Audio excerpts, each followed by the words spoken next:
Siwa Ndarawati kan tak sawang saka peninggal batin kae nedeng wah gingsir penggalihe kae nedeng ketutupan ron salombo pinanjering alun-alun kae lagi kesasapan jiwaning iblis. Iblis. Sing ngakon sampeyan iku iblis utusine Ndarawati. Petruk. Cangkemnya diem ya. Iya. Karo dibelane kowe iki ora dilabui aja gambleh wae. Kudune sampean iso mikir.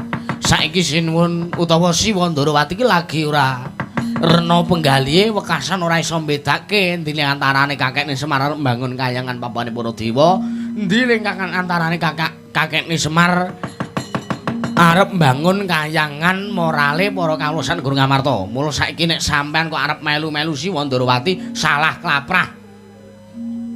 Sampean ora iso mbedake bener luput, ala becik, bener salah, kleru, lurus, bengkong.